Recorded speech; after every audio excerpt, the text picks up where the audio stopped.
Dios les bendiga, hermanos. Pues vamos a comenzar con oración en nombre del Padre, del Hijo y del Espíritu Santo. Amén. Y la hacemos por toda la temática que vamos a tocar, por los enfermos terminales o crónicos, por las autoridades civiles, sanitarias y sus familiares. Y hacemos la oración de San Charles de Foucault diciendo: Padre, me pongo en tus manos, haz de mí lo que quieras. Sea lo que sea, te doy las gracias, lo acepto todo con tal de que tu voluntad se cumpla en mí y en todas tus criaturas. No deseo nada más, Padre, te confío mi alma, te la doy con todo el amor del que soy capaz, porque necesito confiarme en tus manos sin medida, con infinita confianza, porque tú eres mi Padre. En nombre del Padre, del Hijo y del Espíritu Santo. Amén. Pues bien, hermanos, el contexto de esta charla hace tiempo yo ya había grabado una charla sobre la eutanasia. En esa charla hablé un poquito de lo que hoy voy a desarrollar ampliamente. Pero pues en estos años se han acumulado algunas preguntas, algunas las he respondido muy brevemente en las sesiones de preguntas y respuestas, sobre todo con lo que se llama ensañamiento terapéutico, es decir, un enfermo ya terminal principalmente, en donde no hay mucha probabilidad de mejoría ni nada por el estilo, precisamente por ir en contra de la eutanasia o el suicidio asistido, que está bien ir en contra, ahorita vamos a explicarlo muy brevemente porque ya tengo un tema hablando de esto. eh, Creer que la medida es irse al otro extremo, que es entercarse en dar tratamiento a un enfermo, y dado que los tratamientos ahora te pueden alargar la vida de manera artificial, entre comillas, casi indefinidamente, eh, pues se termina este ensañamiento terapéutico que se llama, generalmente bien intencionado, termina siendo igual de cruel que el tratamiento de la eutanasia o el suicidio asistido, ¿no? Entonces, en nuestras comunidades, sobre todo, que yo lo he visto acá en la comunidad migrante latinoamericana, se tiene muy poca formación de esto. Y la verdad que es lamentable ver cómo se termina tratando a muchos de nuestros enfermos, de nuestras comunidades, bien intencionadamente, repito, con una recta intención de hacer todo lo posible, pero muchas veces hacer todo lo posible en lo que ya no es posible, y solamente creyendo que el único bien es el bien físico, de la salud física, se termina dándole una calidad totalmente indigna al enfermo, ¿no?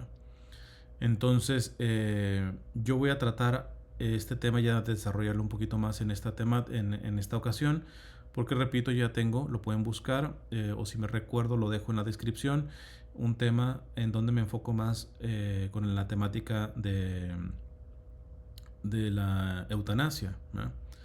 Entonces, por eso he titulado Buscar que el enfermo terminal viva a toda costa. O sea, esa es la visión cristiana, hacer que un enfermo terminal, darle vidas a como sea posible.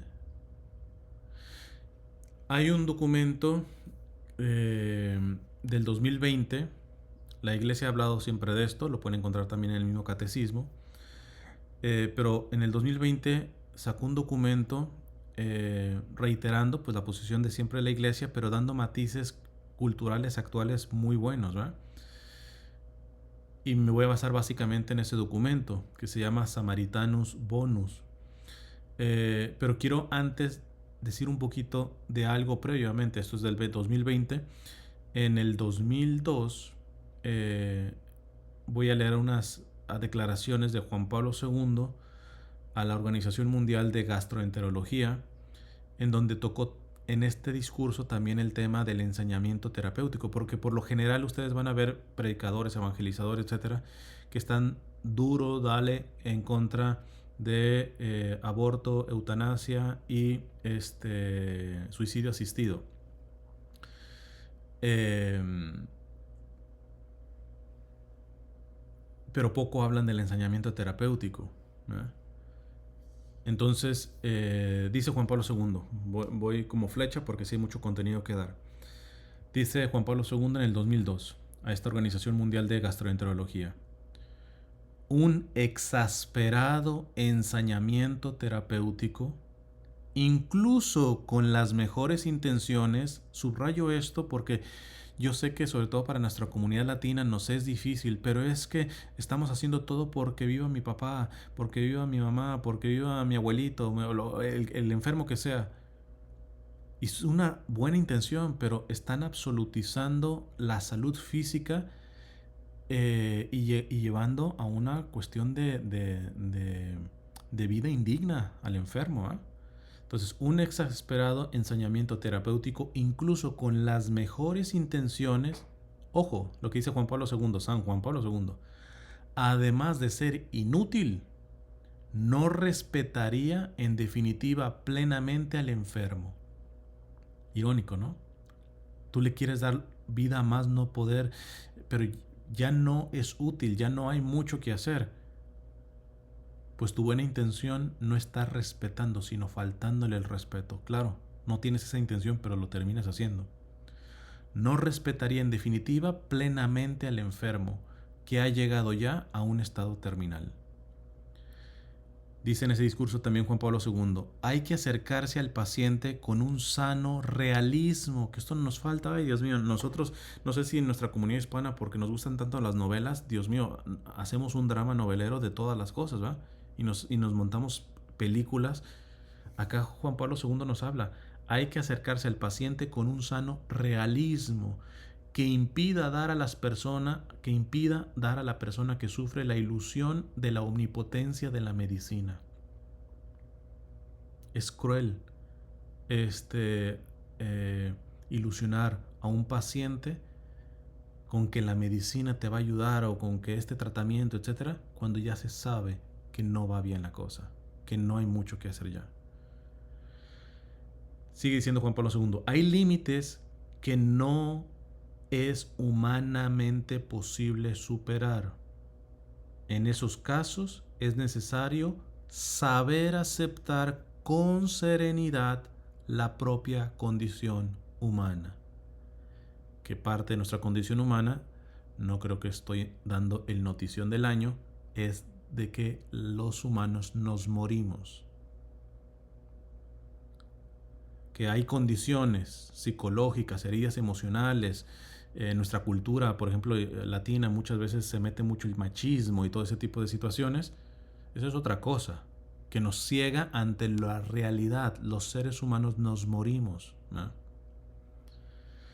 Entonces, hay límites que no es humanamente posible superar, dice Juan Pablo II. En esos casos es necesario saber aceptar con serenidad la propia condición humana, que el creyente sabe leer a la luz de la divina providencia.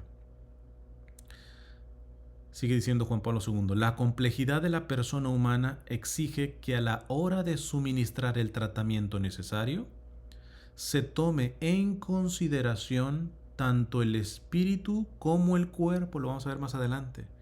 Porque muchos que se ensañan en darle vida a como dé lugar a alguien que ya está desahuciado, solamente están discerniendo, analizando la realidad en el ámbito físico. ¿Y en el ámbito espiritual qué? No es un perrito. Los animales tienen vida, tienen un alma, pero es un alma animal. Las plantas también tienen vida, tienen un alma vegetal. El alma del ser humano es espiritual, tiene intelecto y voluntad. Es decir, es espiritual. Y no es el tema, ¿eh? Pero ya me veo a varios algunos. Pero los delfines son bien inteligentes. Entiende, de hecho, tengo un tema hablando de esto también, ¿eh? Entienda qué se implica alma espiritual y aquí estamos hablando de intelecto y voluntad. Entonces, muchos de estos que tienen ensañamiento terapéutico, que sí o sí mantienen a sus enfermos, aun cuando ya no haya, y los mantienen así, con vida, los están tratando realmente como perros. Se oye feo, pero como perros. ¿Por qué? Porque en el perro solamente ya la condición física es la que tiene. Un perro muere y no vamos a decir, bueno, a ver si su alma se va al cielo, no. Ni al infierno tampoco. Entonces fíjate lo que dice Juan Pablo II. La complejidad de la persona humana exige que a la hora de suministrar el tratamiento necesario, es decir, cómo vamos a tratar a este enfermo, se tome en consideración tanto el espíritu como el cuerpo. Sería presuntuoso contar solo con la tecnología. No, no, vas a ver que mi abuelito va a salir bien de esta, con este tratamiento y todo eso, y a veces son gastos innecesarios que drenan a los familiares muchas veces, cuando se sabe que no va por ahí. El concepto de salud, dice Juan Pablo II, tan querido al pensamiento cristiano, contrasta con una visión que la reduce a un mero equilibrio físico-psíquico. Esa visión olvida la dimensión espiritual de la persona y acabaría poniendo en peligro el verdadero bien. Tú queriendo hacer un bien, pero estás analizando la realidad del enfermo solamente en una persona física y no estás considerando su parte psíquica y espiritual, no vas a terminar haciendo un bien. Queriendo hacer un bien, puedes estar terminando haciendo un mal. Dicho esto, paso al documento de Samaritanus Bonus, que es sobre el cuidado de las personas en las fases críticas y terminales de la vida. Fue expedido el 25 de junio de 2020 por el Papa Francisco, pero al cargo de el entonces prefecto para la congregación, hoy dicasterio de la doctrina de la fe, el cardenal Ladaria. Es un documentazo que la verdad que pues a muchos que me han pedido, tengo a tal familiar así en esas circunstancias y parte de la familia, ¿no? Que lo quiere seguir teniendo en tratamientos, pero ya no, entonces yo se los paso. Pero muchas veces me dicen que pues a veces el lenguaje de estos documentos magisteriales no lo entienden del todo.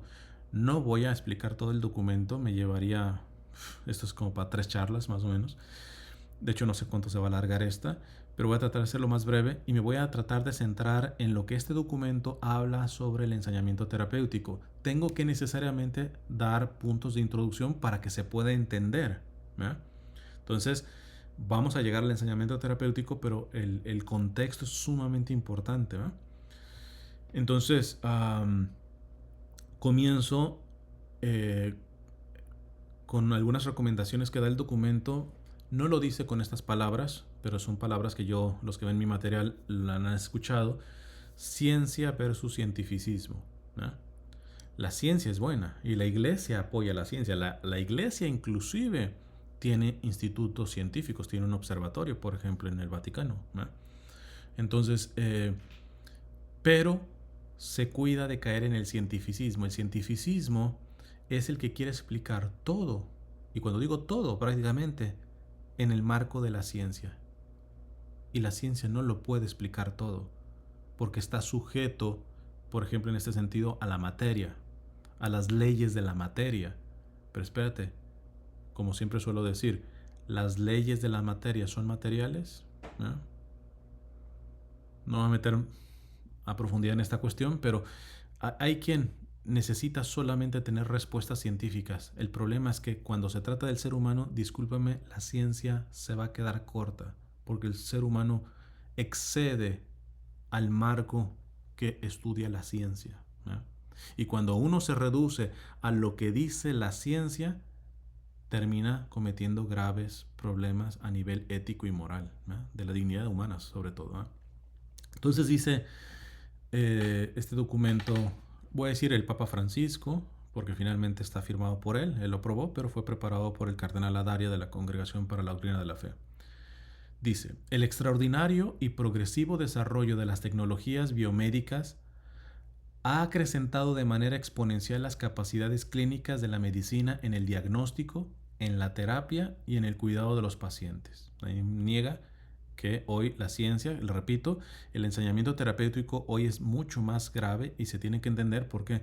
Porque hoy existen herramientas para, si quieres, mantener al enfermo cuando ya no se le puede sanar nada, pero mantenerlo artificialmente por un montón de tiempo, lo cual sería cruelísimo. Ahora, ¿cuál es la línea para no causar eutanasia, por ejemplo, o suicidio asistido? Vamos a verlo. La Iglesia mira con esperanza la investigación científica y tecnológica y ve en ellas una oportunidad favorable de servicio al bien integral, es decir, total, de la vida, no solamente del cuerpo, integral, completo, y de la dignidad de todo ser humano. Sin embargo, estos progresos de la tecnología médica, ojo con esto que va a decir el documento, sin embargo, estos progresos de la tecnología médica, si bien preciosos, no son determinantes por sí mismos para calificar el sentido propio y el valor de la vida humana. No, no podemos estar analizando la situación de nuestro enfermo simplemente desde el punto de vista de qué puede hacer la ciencia, ¿no?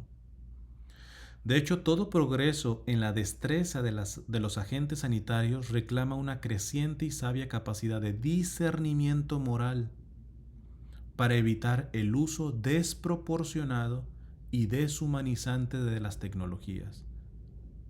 O sea, se puede usar la ciencia y te pueden estar tratando como rata de laboratorio, deshumanizante, o desproporcionado.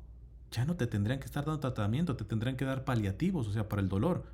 Pero ya no usar esa ciencia desproporcionadamente. Sobre todo en las fases críticas y terminales de la vida humana. Por otro lado, la gestión organizativa y la elevada articulación y complejidad de los sistemas sanitarios contemporáneos puede reducir la relación de confianza entre el médico y el paciente a una relación meramente técnica y contractual. Un riesgo que afecta sobre todo a los países donde se están aprobando leyes que legitiman formas de suicidio asistido y de eutanasia voluntaria de los enfermos más vulnerables. Estas niegan los límites éticos y jurídicos de la autodeterminación del sujeto enfermo, oscureciendo de manera preocupante el valor de la vida humana en la enfermedad, el sentido del sufrimiento y el significado del tiempo que precede a la muerte. El dolor y la muerte, de hecho, no pueden ser los criterios últimos, ojo con esto, lo repito, el dolor y la muerte, de hecho, no pueden ser los criterios últimos que midan la dignidad humana, que es propia de cada persona, por el solo hecho de ser un ser humano. Entonces, alguien diría, entonces, ¿cuál es el significado de la vida más integral? También este documento, Samaritanus Bonus, dice en este documento la Iglesia. Es difícil reconocer el profundo valor de la vida humana cuando a pesar de todo esfuerzo asistencial, ojo con esto, cuando a pesar de todo esfuerzo asistencial, ésta continúa mostrándose en su debilidad y fragilidad. Ya le pusieron esta medicina, ya le pusieron todo eso, ya hicieron este tratamiento y como que el cuerpo se empeña en decir, ya voy de salida. Pues ahí es donde tiene que empezar el discernimiento, ¿eh? El sufrimiento, lejos de ser eliminado del horizonte existencial de la persona, continúa generando una inagotable pregunta por el sentido de la vida. La solución a esta dramática cuestión no podrá jamás ofrecerse solo a la luz del pensamiento humano. Esta respuesta no se va a decir que nada más con lo que dicen los médicos. Y al revés, no solamente lo que dice la moral o la espiritualidad o la teología. ¿No? Que luego también tenemos gente que inclusive hasta más bien dice, no, yo no me tomo la medicina porque Dios me va a sanar. Espérate, Dios también actúa por causas segundas, ¿eh? Que ya también lo he explicado antes. La solución a esta dramática cuestión no podrá jamás ofrecerse solo a la luz del pensamiento humano, porque en el sufrimiento está contenida la grandeza de un misterio específico que solo la revelación de Dios nos puede desvelar. Aquí es importante, ante el enfermo, y ya no digamos terminal, ante el sufrimiento, lo primero que tiene que hacer un creyente es saber que está delante de un misterio, no pretender que se las sabe todas, y mucho menos creer que solamente la sola ciencia o la medicina le va a dar el resultado de qué decisiones tomar. ¿No? Especialmente a cada agente sanitario le ha sido confiada la misión de una fiel custodia de la vida humana hasta su cumplimiento natural, a través de un proceso de asistencia que sea capaz de regenerar en cada paciente el sentido profundo de su existencia, cuando viene marcada por el sufrimiento y la enfermedad. Es por esto necesario partir de una atenta consideración del propio significado del cuidado. Y aquí vamos a subrayar esto. ¿Qué significa cuidar? Al menos para un cristiano. Porque, repito, los que tienen ensañamiento terapéutico, que a toda costa mantienen al enfermo ya prácticamente terminal, ellos creen que están cuidando. Pero ¿cuál es el real sentido del cuidado en el sentido cristiano? Sigue diciendo el documento: para comprender el significado de la misión específica confiada por Dios a cada persona, agente sanitario y de pastoral, así como al mismo enfermo y a su familia. La experiencia del cuidado médico por parte de aquella condición humana marcada por la finitud y el límite, eso es importante, a los seres humanos que vamos a cuidar son finitos. Es decir, nos morimos. Un cuidado que pretenda que el paciente nunca se muera, pues, o sea, es un loco. El cuidado tiene que partir de los límites. Somos limitados, tenemos un fin.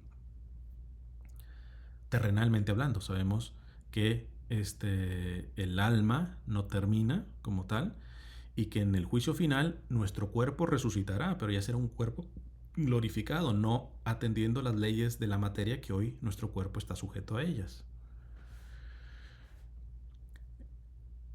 Por la finitud y límite que es la vulnerabilidad. En relación a la persona, esta se inscribe en la fragilidad de nuestro ser juntos, cuerpo material y temporal finito, que esa es nuestra realidad. Somos cuerpo material y temporalmente finito. ¿Por qué temporalmente finito? Porque en el juicio final resucitará nuestro cuerpo. Para condenación o para salvación. Los salvados ya están disfrutando del cielo espiritualmente. Cuando resucite el cuerpo, físicamente disfrutarán del cielo. Los que están en el infierno están ya sufriendo espiritualmente. Cuando resucite el cuerpo, corporalmente también van a padecer. Entonces, cuerpo, material y temporalmente finito, y alma y el alma, deseo de infinito y destinada a la eternidad. Nuestro ser, criaturas finitas, es decir, que tienen fin, y también destinadas a la eternidad, revela tanto nuestra dependencia de los bienes materiales y de la ayuda recíproca de los hombres, como nuestra relación originaria y profunda con Dios. Ahí está la integridad. Se tiene que ver ciertamente lo material, la medicina, si hay algo que pueda ayudar y todo eso, pero sin desligarla de la parte espiritual que va más allá de esta misma vida. Esta vulnerabilidad da fundamento a la ética del cuidado. En esto se basa el cuidado.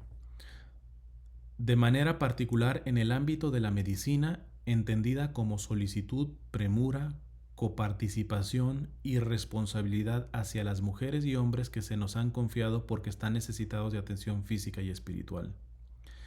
De manera específica, la relación de cuidado revela un principio de justicia, ¿no?, en su doble dimensión de promoción de la vida humana, sum cuique tribuere en latín, y de no hacer daño a la persona, alterum non ladere. Es decir, el cuidado se va guiando por estas dos cosas. La primera es promoción de la vida humana, es decir, promoverla, alentarla, nutrirla, etc. Y el otro, o sea, quien promueve la vida humana, la salud, etc., está cuidando. Y la otra, de no hacer daño a la persona. Es el mismo principio que Jesús transforma en la regla de oro positiva. Todo lo que deseáis que los demás hagan con vosotros, hacedlo vosotros con ellos. Mateo 7:12. Quizás solamente aquí tendría que terminar. Nada más los que están empeñados, con buena intención, repito, pero empeñados en que un enfermo terminal, alargarles y alargarles, ¿verdad?, por una falsa compasión, a veces se resolvería diciéndoles: oye, ¿y si tú fueras el enfermo, te tenemos así? Forever and ever. Yo no sé si los que están a favor del ensañamiento terapéutico, poniéndose en el lugar del enfermo, les gustaría tener esa calidad de vida en donde ya no se puede hacer mucho, por no decir nada, y que los mantuvieran así.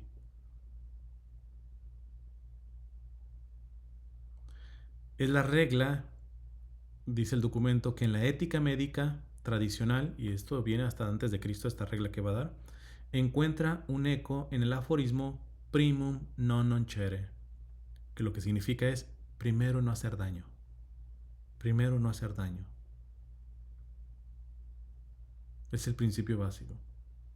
Pero es que no le estamos haciendo daño, le estamos dando los recursos terapéuticos y todo eso. Pero nada más es un cuerpo. ¿Cómo está emocionalmente el paciente? ¿Cómo está espiritualmente el paciente? El buen samaritano, de hecho, no solo se acerca, sino que se... Ojo con esto que va a decir, ¿eh? El buen samaritano, de hecho, no solo se acerca, sino que se hace cargo del hombre medio muerto que encuentra al borde del camino. Invierte en él no solo el dinero que tiene, sino también aquel que no tiene y que espera ganar en Jericó, prometiendo que pagarás a su regreso. Así Cristo nos invita a fiarnos de su gracia invisible y nos empuja a la generosidad basada en la caridad sobrenatural, identificándose con cada enfermo. Cada vez que lo hicisteis con uno de estos mis hermanos más pequeños, conmigo lo hiciste. Mateo 25.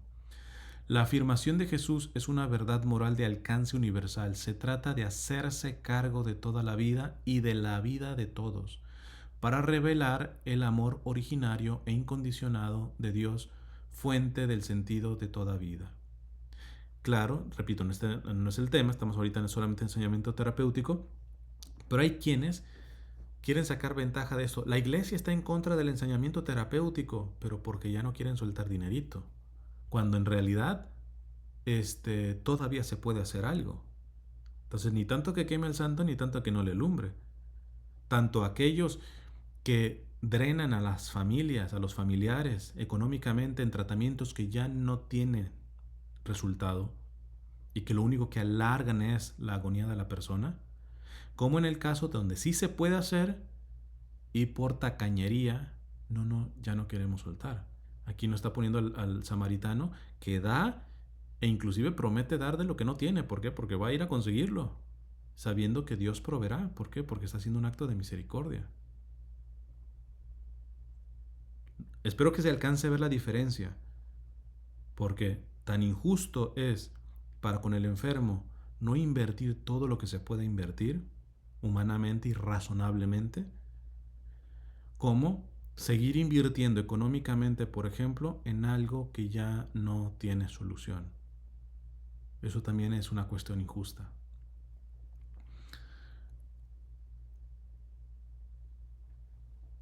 Porque luego, digo, lo digo con respeto porque es irónico, pero muchas veces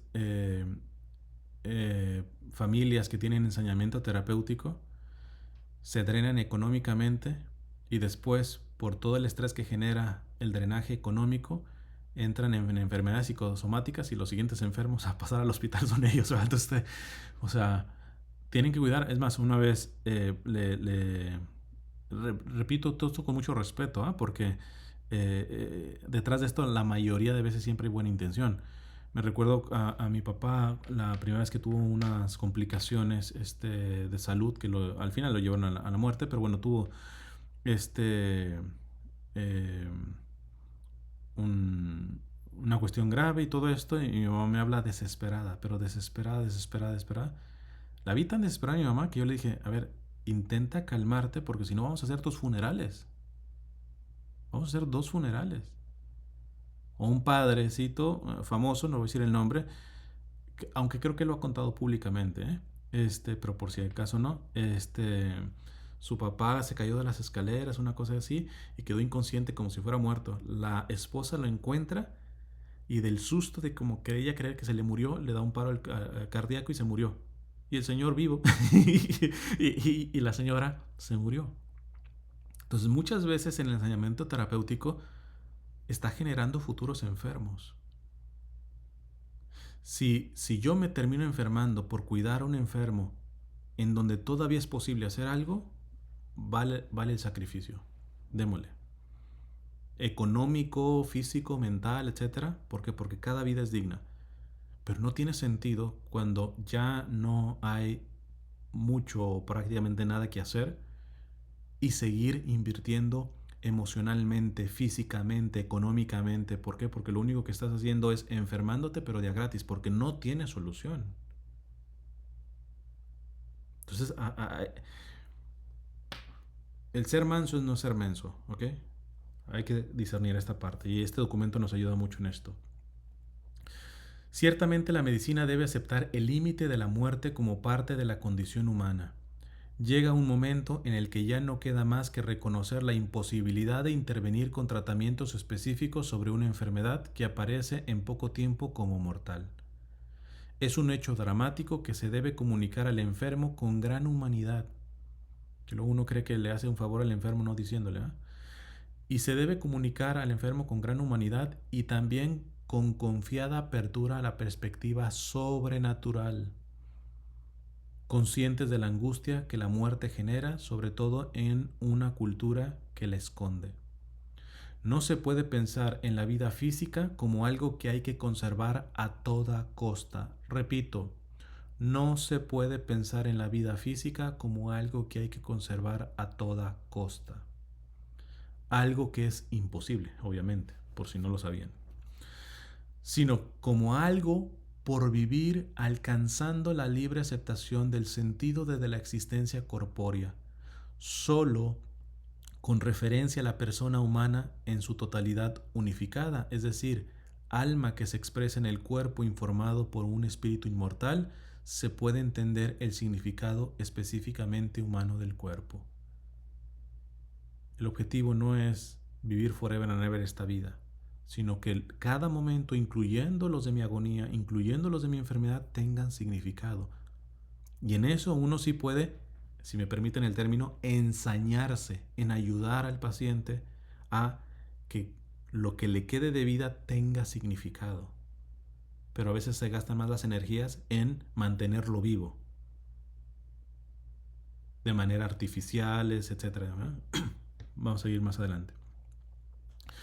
Reconocer la imposibilidad de curar, ojo, reconocer la imposibilidad de curar ante la cercana eventualidad de la muerte, no significa, sin embargo, el final del obrar médico y de enfermería. No estamos diciendo, ok, no se enterquen en quererle darle vida, por lo tanto, ahí déjenlo y que se muera solito. No estamos diciendo eso. ¿Ok? Y esto es importante aclararlo porque si no se diferencia, se confunde. Reconocer la imposibilidad de curar ante la cercana eventualidad de la muerte no significa, sin embargo, el final del obrar médico y de la enfermería. Simplemente lo médico y lo de la enfermería va a tener otro rostro. Se va a aplicar de otra manera, que ahorita vamos a hablar de esto. Ejercitar la responsabilidad hacia la persona enferma significa asegurarle el cuidado hasta el final. Curar, esto es muy bonito que dice el documento, curar si es posible, curar siempre. Curar si es posible, curar siempre. Y esto tendría que ser una ética, sabemos que estamos en un mundo materialista, pero a veces es que sí se puede curar, pero ¿sabes qué? El medicamento vale $10,000 y esta apenas tiene en dónde caerse muerto. Qué injusto que en la humanidad por dinero no se le dé el tratamiento, porque tiene tratamiento para curarse. Curar si es posible, entonces cuidar siempre. Esta intención de cuidar siempre al enfermo ofrece el criterio para evaluar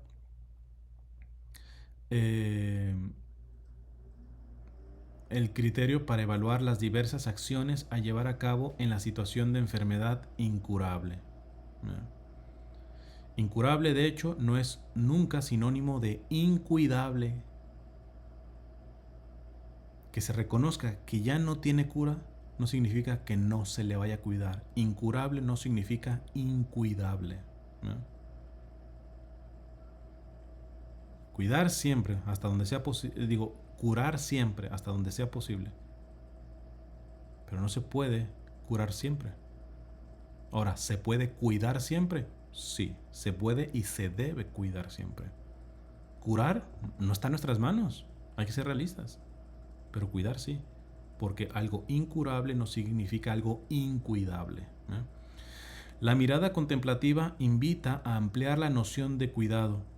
El objetivo de la asistencia debe mirar a la integridad de la persona, garantizando con los medios adecuados y necesarios el apoyo físico, psicológico, social, familiar y religioso. Y muchas veces los familiares que se ensañan en mantener hacia al paciente nada más están viendo lo físico. La fe viva, mantenida en las almas de las personas que la rodean, puede contribuir a la verdadera vida teologal. Vida teologal significa la vida en Dios de la persona enferma, aunque esto no sea inmediatamente visible. Qué importante. A veces se invierte tanto en los cuidados físicos, pero muy poco en la cuestión espiritual. Y en lo espiritual, sí podemos tener una certeza. Los frutos tarde o temprano se van a dar. En cambio, los medicamentos no sabemos. A veces va a decir, a ver si le hace, a ver si este medicamento le quita esta infección, etc. Pero todo el trabajo que se haga por el cuidado espiritual, los frutos, aunque dicen sean invisibles muchas veces, se van a dar, se van a dar. Y muchas veces no se le da a estos enfermos porque está uno solamente preocupado por la cuestión física. El cuidado pastoral de todos familiares, médicos, enfermeros y capellanes puede ayudar al enfermo a persistir en la gracia santificante y a morir en la caridad, en el amor de Dios. Frente a lo inevitable de la enfermedad, sobre todo si es crónica y degenerativa, si falta la fe, el miedo al sufrimiento y a la muerte y el desánimo que se produce constituyen hoy en día las causas principales de la tentación de controlar y gestionar la llegada de la muerte, aún anticipándola con la petición de la eutanasia o del suicidio asistido. Repito, la eutanasia, suicidio asistido, es pecado, es grave, pero muchas veces se termina llegando a esto precisamente porque no se está cuidando al enfermo de manera integral. No, le estamos dando todos los tratamientos, pero está solo, no se sabe amado. No se le está dando la ayuda, por ejemplo, a nivel de fe, a nivel sacramental. Pues aunque le estés ayudando, el enfermo dice, no, ¿saben qué? Ya, aplíquenme la eutanasia o el suicidio asistido. Para que se entienda la diferencia, repito, este no es el tema, yo he hablado de esto en otra temática. La eutanasia básicamente, textualmente es que te maten, básicamente. Aunque te lo ponen como muerte digna y que mira, te vamos a dar esta inyeccioncita, y te vas a ir tranquilito, sí. Como cuando vas a dormir a tu perrito, que ya no tiene nada que hacer. O sea, literalmente te tratan como un perro. Y el suicidio asistido es sobre todo en los lugares en donde pues evidentemente tú no puedes aplicarle una inyección a un enfermo para que se vaya, pero el enfermo, precisamente fruto de la soledad que está viviendo, dice, pero ya me quiero morir. Entonces hay leyes, aquí lamentablemente en el estado de California está permitido el suicidio asistido. Entonces yo puedo decir, denme la pastillita que me habían dicho que cuesta como $5,000, denme la pastillita, entonces te la dejan, nada más que ellos no pueden agarrarla y dártela, ni te la pueden poner intravenosa, nada. Tú tienes que agarrarla, a veces inclusive que no se pueden mover, te ponen tu popotito o alguna cosa, pero tú eres el que te estás matando, ¿ok? Nosotros no tenemos que ver. Es la misma gata pero revolcada, pero aquí lo que dice el documento de la Congregación para la Doctrina de la Fe es que muchas veces se llega a esto precisamente porque no se está cuidando de manera integral, solamente quizá a nivel físico, pero emocional y espiritual. Sigue diciendo, la Iglesia afirma el sentido positivo de la vida humana como un valor ya perceptible por la recta razón. Eso es importante, por eso quería poner este antecedente, porque no se trata solamente de la fe. Yo sé que muchos de los que me han escrito me dicen, sí, pero es que muchos de la familia y muchos de la familia no son creyentes y todo eso. Si usan rectamente su razón van a entender estos argumentos, ¿no? La Iglesia afirma el sentido positivo de la vida humana como un valor ya perceptible por la recta razón, no por la Biblia, por la recta razón, que la luz de la fe, ahora si metes la fe, confirma y realza en su inalienable dignidad. No se trata, por eso decimos nosotros que no podemos votar por políticos que favorezcan el aborto, la eutanasia, el suicidio asistido y todo esto. Y cuando nos vienen, no nos metan sus Biblias y sus rosarios, no. basta que sepas razonar. Yo no soy pro vida porque la Biblia me lo dice. Ahora, la Biblia me reafirma, me confirma todo esto. Pero basta la ley natural, basta usar rectamente la razón para entender esto, ¿no?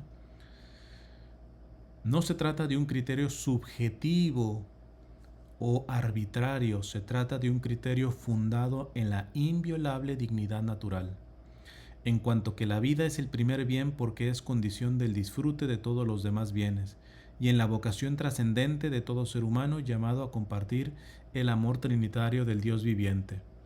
El amor especialísimo que el Creador tiene por cada ser humano le confiere una dignidad infinita. No hay un ser humano que se le vaya su dignidad, por muy enfermo que esté. El valor inviolable de la vida es una verdad básica de la ley moral natural y un fundamento esencial del ordenamiento jurídico. Las leyes tienen que estar guiadas en esto. No es meter Biblia, es meter recta razón respecto a la dignidad del ser humano. Así como no se puede aceptar que otro hombre sea nuestro esclavo, aunque nos lo pidiese, igualmente no se puede elegir directamente atentar contra la vida de un ser humano, aunque éste lo pida.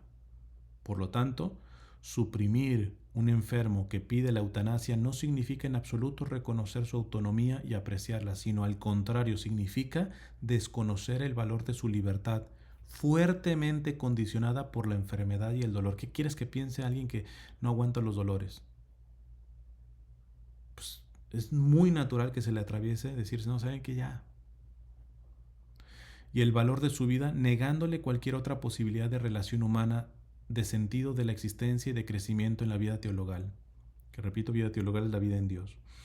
Es más, se decide al puesto de Dios el momento de la muerte. Por eso, aborto, eutanasia y el mismo suicidio deliberado degradan, ojo con esto, suicidio deliberado, porque también he mencionado de que alguien que se quita, ni siquiera porque está enfermo en una depresión o alguna, bueno, no, allá, bueno, que no le ve sentido a la vida como tal, aunque no tenga una enfermedad terminal, hay que ver, porque muchas veces puede ser falta de ciertos químicos en el cerebro, entonces, pero el que deliberadamente se quita la vida, pues evidentemente sí está mal.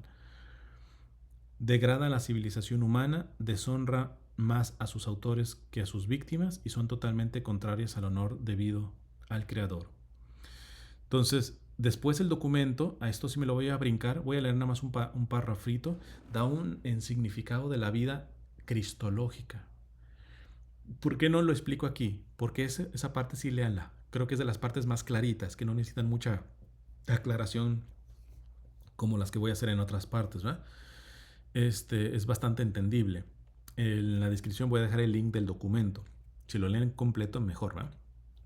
Pero esta parte, porque menciona, ahorita ha hablado de la ley natural, simplemente el uso recto de la razón, pero si metemos la fe, Dios mío, la vida y la dignidad humana tienen un contexto inmensamente más bello, ¿verdad? Leo nada más esta partecita.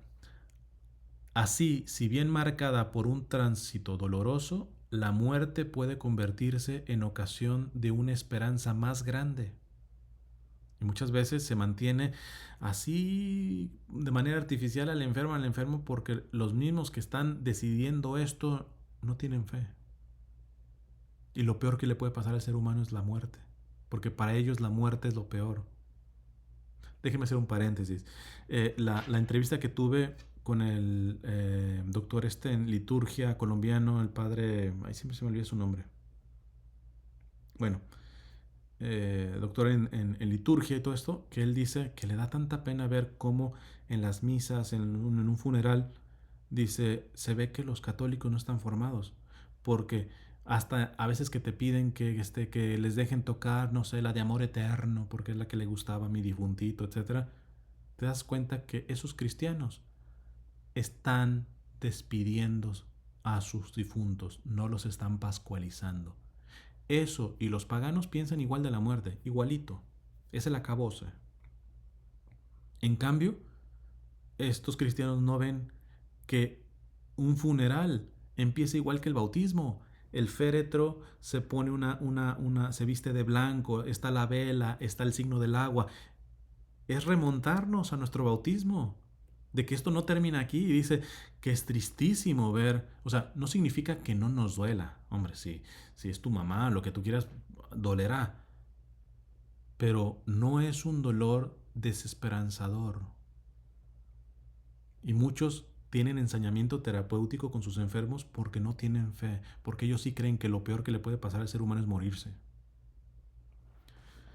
Dice el Papa aquí, entonces, así bien, marcada por un tránsito doloroso, la muerte puede convertirse en ocasión de una esperanza más grande, gracias a la fe que nos hace partícipes de la obra redentora de Cristo. De hecho, el dolor es existencialmente soportable solo donde existe la esperanza. La esperanza que Cristo transmite al que sufre y al enfermo es la de su presencia, de su real cercanía. La esperanza no es solo una esperar por un futuro mejor, es una mirada sobre el presente que lo llena de significado. No es simplemente decir, es que eh, pues de enfermedad y todo eso, ya pronto un día estaré en el cielo. No, me llena esperanza aquí, este mismo sufrimiento lo está padeciendo Cristo junto conmigo. O sea, no me está esperando allá. A ver, súfrele, que aquí ya luego yo te recibo. No, voy contigo y vamos allá. La esperanza tanto es en futuro como que ilumina el presente. La esperanza no es solo un esperar por un futuro mejor, es una mirada sobre el presente que lo llena de significado. En la fe cristiana, el acontecimiento de la resurrección no solo revela la vida eterna, sino que pone de manifiesto que en la historia la última palabra no es jamás la muerte. El dolor, la traición, el mal, Cristo resurge en la historia, y en el misterio de la resurrección existe la confirmación del amor del Padre que no abandona nunca. Evidentemente el documento habla un poco también de la eutanasia y suicidio asistido, como yo he hablado, nomás cito una cosita rapidita de lo que dice. La eutanasia, por lo tanto, es un acto intrínsecamente malo. O sea, para que quede clarito, la eutanasia es un acto intrínsecamente malo en toda ocasión y circunstancia. En el pasado, la Iglesia ya ha afirmado de manera definitiva que la eutanasia es una grave violación de la ley de Dios, en cuanto eliminación deliberada y moralmente inaceptable de una persona humana. Aunque se vista de que no, muerte digna, vamos a darle su pastillita, vamos a darle su inyeccioncita y que se vaya tranquilito.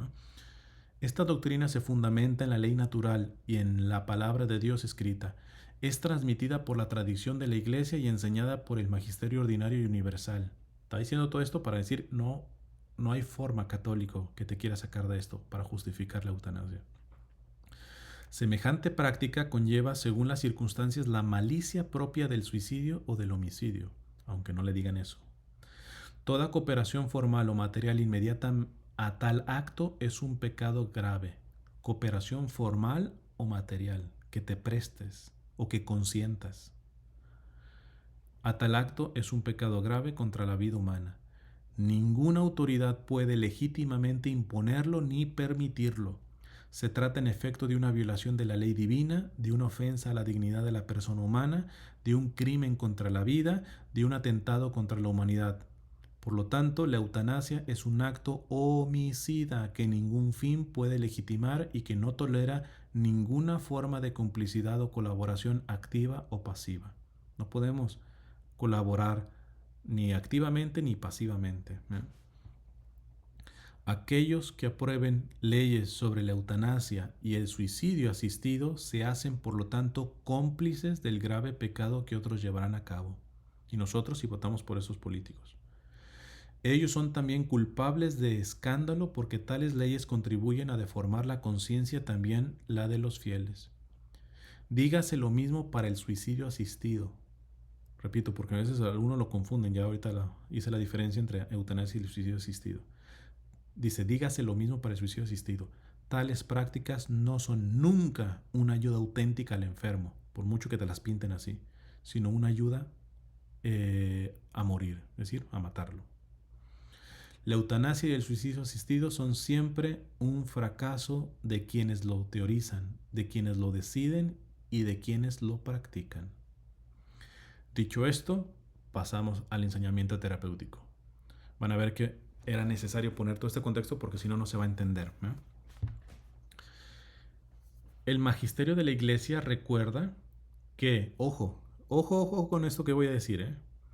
El magisterio de la Iglesia recuerda que cuando se acerca el término de la existencia terrena, la dignidad de la persona humana se concreta como derecho a morir, su derecho a morir.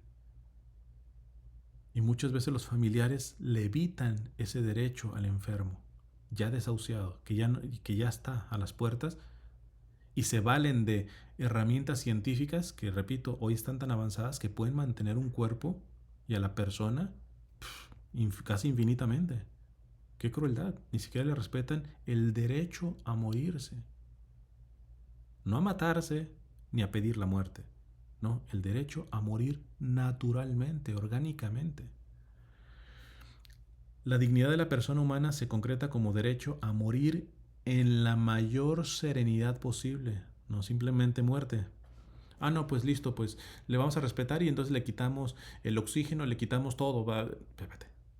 En la mayor serenidad posible. Repetimos, curar siempre que sea posible. Porque hacemos esa salvedad, porque habrá ocasiones en donde no será posible ya. Entonces, curar cuando sea posible. Cuidar siempre. Cuidar siempre. Derecho a morir en la mayor serenidad posible y con la dignidad humana y cristiana que le son debidas. Tutelar la dignidad del morir significa tanto excluir la anticipación de la muerte, es decir, cuidar es evitar la anticipación de la muerte,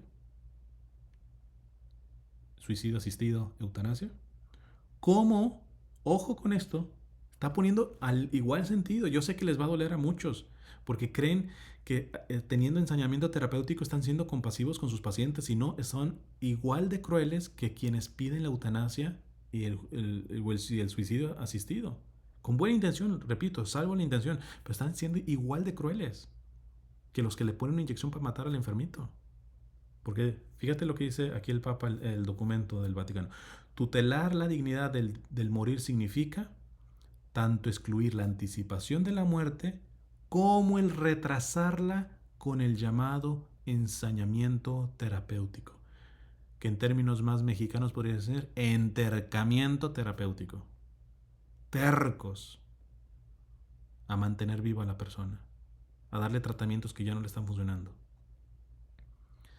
La medicina actual dispone de hecho de medios capaces de retrasar artificialmente la muerte, que es lo que le digo. Hoy existen y por eso se vuelve tan cruel, porque puedes mantener en el hospital y dale a un enfermo que ya no, mejor déjalo, dale paliativos, que ahorita vamos a ver lo que se le puede dar para el dolor y todo eso, y deja que orgánicamente ya llegue. No le estés retrasando de manera, por medios artificiales a la persona esto. Es cruelísimo. Como también es cruel la eutanasia y el suicidio asistido, aunque te lo pinten como muerte digna. Tutelar la dignidad del morir significa tanto excluir la anticipación de la muerte como el retrasarla con el llamado ensañamiento terapéutico. La medicina actual dispone de hecho de medios capaces de retrasar artificialmente la muerte sin que el paciente reciba en tales casos un beneficio real. No, pues ahí está respirando. ¿Pues está curando? No, ahí lo mantenemos. Con este aparato, con este otro. Pero se va a curar o mínimo hay una posibilidad. No, pues ahí lo tenemos, ¿no? Ahí lo tenemos.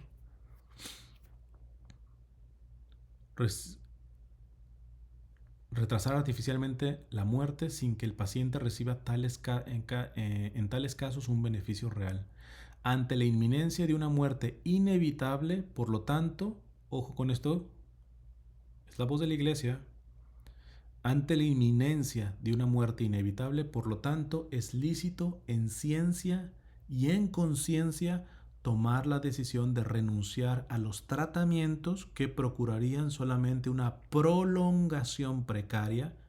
Subrayo eso precaria, es decir, es una prolongación pero ya precaria, ya indigna y penosa de la vida, sin interrumpir todavía los cuidados normales debidos al enfermo en casos similares. ¿Cuáles son los tratamientos que sí no se le deben de retirar? Lo vamos a ver ahorita adelantito.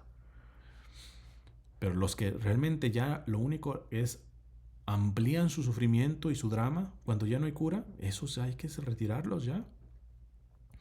Esto significa que no es lícito suspender los cuidados que sean eficaces para sostener las funciones fisiológicas esenciales. Eso sí no se deberían de quitar. Mientras que el organismo, ojo, sea capaz de beneficiarse.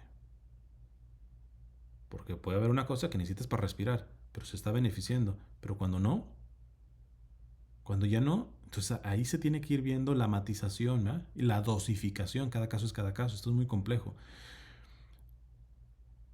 ¿Cuáles serían esos? Ayuda a la hidratación, a la nutrición, a la termorregulación, la temperatura, y a otras ayudas adecuadas y proporcionadas a la respiración y otras más en la medida que sean necesarias para mantener la homeostasis corpórea y reducir el sufrimiento orgánico y sistémico. Que eso también se tiene que ya apuntar. Ya empiezas a darle tratamientos más bien para que no le duela, para que no esté sufriendo, ¿eh? Ya no están curando, pero mínimo que no padezca tanto. La suspensión de toda obstinación irrazonable en la administración de los tratamientos no debe ser una retirada terapéutica. Ok, no tiene solución, pues ahí lo dejamos tirado. No. Ya no vamos a dar tratamientos que curen porque esto ya no tiene cura, pero seguiremos dando tratamientos que cuiden. No están curando, pero cuidan, ¿no?, la dignidad de la persona. Tal aclaración se hace hoy indispensable a la luz de los numerosos casos judiciales que en los últimos años han llevado a la retirada de los cuidados y a la muerte anticipada a pacientes en condiciones críticas. Ustedes los han visto, que les dejan a los pacientes, les dejan de hidratar, les dejan de dar la comida, o sea, y terribles, o sea. Dice, a condiciones críticas pero no terminales, a los cuales se ha decidido suspender los cuidados de soporte vital porque no había perspectiva de una mejora en su calidad de vida. Claro, no había mejora, pues lo sigues teniendo que tratar con dignidad. Va a mencionar, por ejemplo, en ciertos casos en donde ya el alimento que le estás dando no solamente no le nutre, hasta le está haciendo daño. Distinto ahí, de hacer un tipo de retirada en eso y ver de otro tipo de cuestiones, ¿no? Por ejemplo, a mí cuando me estaban haciendo lo de las preparación para las cirugías y todo esto, pues no podía tener alimento. Entonces me tenían que estar dando medicamentos en donde los ácidos no me destrozaran el estómago. O sea, me mantuve sin comer pues, un montón de tiempo. ¿Y yo tendría que tener destrozado eso? ¿Por qué? Porque medicamentos. Entonces, ahí se tiene que ver un tanto el discernimiento en esto, ¿va? Porque no se trata de decir, no, es que es esencial el darle alimento, pero si ya el alimento le está haciendo daño, es ver, no se le retira para matarla a la persona, sino le está dañando más, entonces ver algún tipo de paliativo, ¿va? Y suspender al menos por esa vía la nutrición, ¿va? En el caso específico del ensañamiento terapéutico viene reafirmado que la renuncia a medios extraordinarios y o desproporcionados, esto va muy importante porque lo he visto también en familias, ¿eh? Cuando hay gente de la familia que entiende que el ensañamiento terapéutico no es razonable, que la iglesia no lo aprueba, de la misma que no aprueba la eutanasia y el suicidio asistido, les empiezan a echar como cargos. Es que tú estás hablando de que no tenemos que tener ensañamiento terapéutico porque no te importa la vida del enfermo, sea la mamá, el papá, lo que tú quieras, ¿no? Y quieren meter culpas. No, lo que tú estás diciendo es que dejemos morir a nuestro enfermito. Ustedes quieren matar a nuestro enfermito. Cuidado con ese tipo de chantajes y manipulaciones. Para que no se dejen, vean lo que dice aquí la iglesia. En el caso específico del ensañamiento terapéutico, viene reafirmado que la renuncia a medios extraordinarios o desproporcionados no equivale al suicidio o a la eutanasia. Punto. No se dejen manipular porque muchos de los que me han escrito sobre esta temática, pues es eso, que traen en su conciencia que los demás familiares le dicen, no, es que tú no estás diciendo que esto de ensañamiento terapéutico es malo y todo eso porque en realidad quieres, es una forma de querer matar a nuestra mamá o a nuestra abuelita, lo que... No, lo está diciendo aquí la iglesia. En el caso específico del ensañamiento terapéutico, viene reafirmado que la renuncia a medios extraordinarios o desproporcionados no equivale a suicidio o a la eutanasia. Expresa más bien la aceptación de la condición humana ante la muerte. La elección ponderada de evitar la puesta en marcha de un dispositivo médico desproporcionado a los resultados que se podrían esperar. La renuncia a tales tratamientos que procurarían solamente una prolongación precaria y penosa de la vida puede también manifestar el respeto a la voluntad del paciente. A veces el mismo paciente te dice, no se quiere suicidar ni nada por el estilo, pero te dice, ya párenle, o sea, ya párenle. A veces ni caso le hacen al pobre enfermo. Expresada en las llamadas voluntades anticipadas de tratamiento, eso se puede indicar antes. Pues yo puedo decir, ¿saben qué? Si yo de a tiro ya estoy, como decimos en México, para el perro terrible, yo le puedo decir, ¿saben qué? No me mantengan de manera artificial. Denme paliativos, etcétera, para que no sufra tanto, etcétera, pero dejen que orgánicamente llegue la muerte, no me mantengan artificialmente. Entonces, expresadas en las llamadas voluntades anticipadas de tratamiento, excluyendo, sin embargo, todo acto de naturaleza eutanasia o suicida. Es decir, yo no tengo derecho a decir, ¿saben que si estoy sufriendo mucho, pues me dan la pastillita esa que me va a mandar para el otro mundo? O me dan la inyección. Eso no sería legítimo. Pero sí sería legítimo decir, ¿saben qué? No usen medios desproporcionados cuando yo ya no tengo solución. No me mantengan conectado cuando ya no hay solución, etcétera, ¿verdad? La proporcionalidad, de hecho, se refiere a la totalidad del bien del enfermo.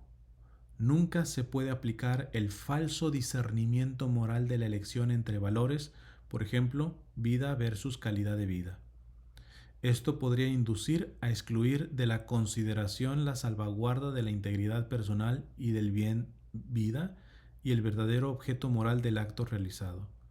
En efecto, todo acto médico debe tener en el objeto y en las intenciones de quien obra el acompañamiento de la vida y nunca la consecución de la muerte.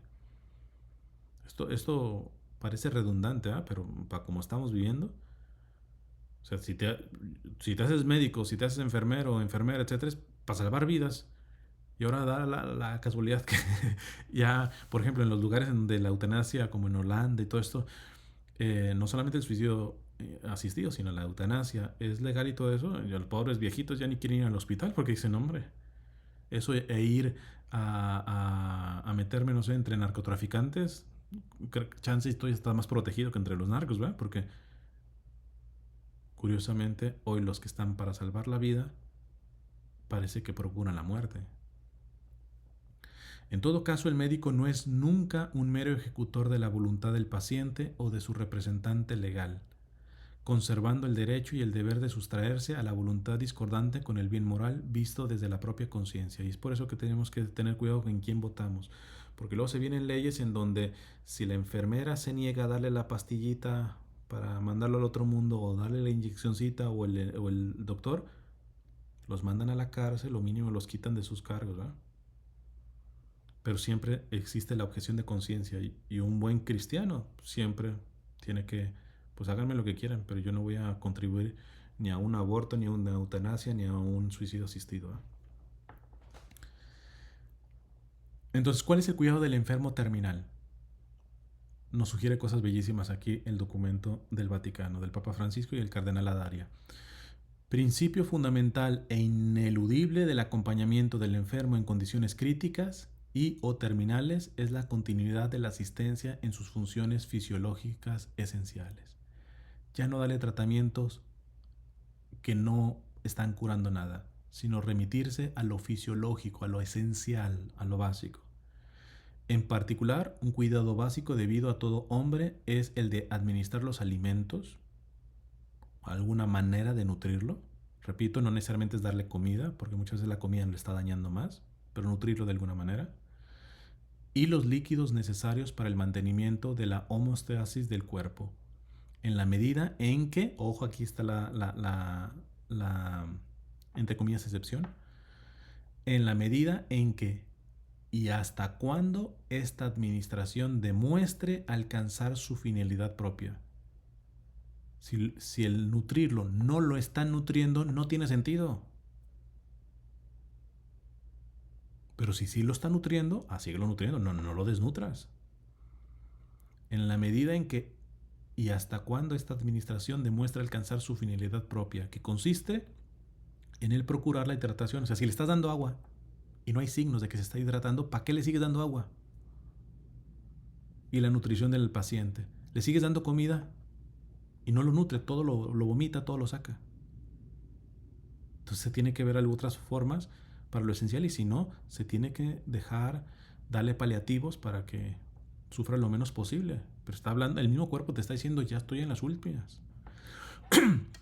Cuando la administración de sustancias nutrientes y líquidos fisiológicos no resulte de algún beneficio al paciente, porque su organismo no está en grado de absorberlo o metabolizarlo, la administración viene suspendida. Y no es crueldad. Más bien es terquedad el que quiera seguirle dando de comer a su madre que ya no responde a la comida. De este modo, porque luego se dan cosas así terribles, les hacen traqueotomías y todo eso que les afectan otras partes del cuerpo y todo eso para aventarle una comida que ya no la está reteniendo. Ensañamiento terapéutico. De este modo no se anticipa ilícitamente la muerte por privación de las ayudas a la hidratación y a la nutrición esenciales para las funciones vitales, sino que se respeta la evolución natural de la enfermedad crítica o terminal. Es decir, no lo estás matando de hambre, no lo estás matando de sed.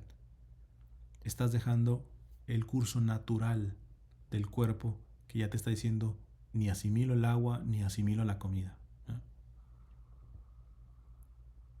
Que no es el caso en donde algunos que sí estaban todavía nutriéndose o tomando agua. Me acuerdo de una señora Schiavo, creo que se apellidaba. No, la mataron, le quitaron esas funciones porque ya no tenía una enfermedad que ya no era su. Pero espérate, pero el no poder curar no significa no poder cuidar.